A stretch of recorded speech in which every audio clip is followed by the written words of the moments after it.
Saudações, meus irmãos, né? Tô gravando aqui para vocês. Estamos com um pequeno problema aqui, que eu tô na casa aqui da minha mãe e deu um problema no encanamento. Então, se ouvir algum barulho aí ao fundo, né? É o pedreiro, encanador que estão mexendo aí. E eu vou gravar mesmo assim, né? Vamos relembrar um pouco da história hoje, 1904, no Brasil, história recente, né? 1904, no Brasil, Rio de Janeiro.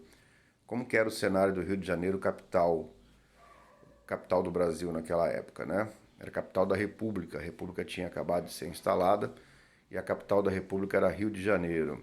No Rio de Janeiro, vamos dar uma ideia assim, a grosso modo, um bairro não se comunicava com o outro, né? Você não conseguia sair de um bairro para ir ao outro. Tamanha era a dificuldade de locomoção. Imagina hoje, você tá em Rio Preto, você sai de um bairro de Rio Preto, que é uma cidade com 500 mil habitantes, e você chega no outro bairro em 5 minutos, 3 minutos. Em São Paulo, né?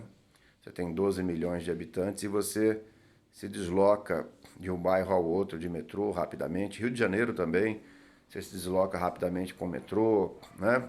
Apesar da toda a dificuldade que existe para os padrões atuais.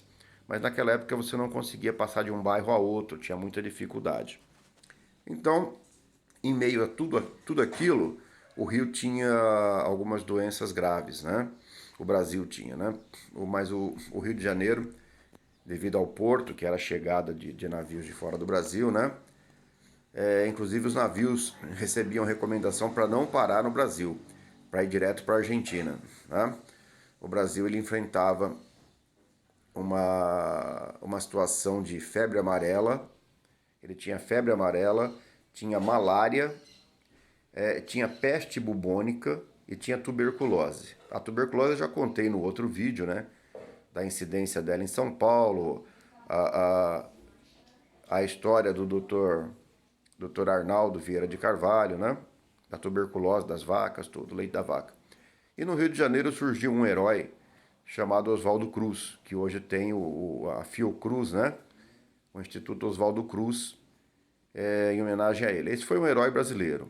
Ele foi um herói, ele lutou, ele quase deu a própria vida, a casa dele sofreu de ser invadida, as pessoas queriam pegar o Oswaldo Cruz, queriam matar o Oswaldo Cruz, porque ele descobriu em Havana que a grande causa da nossa malária, né, era a transmissão pelo mosquito.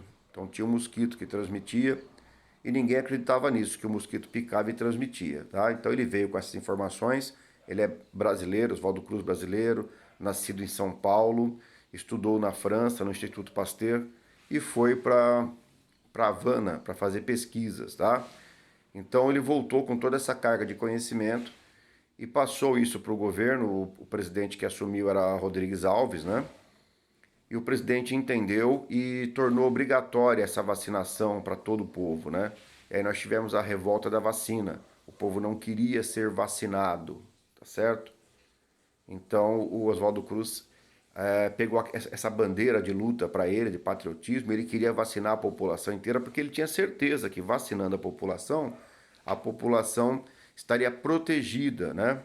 Ele descobriu, né, trouxe informações que a peste bubônica vinha pela pulga do rato, ninguém acreditava nisso também.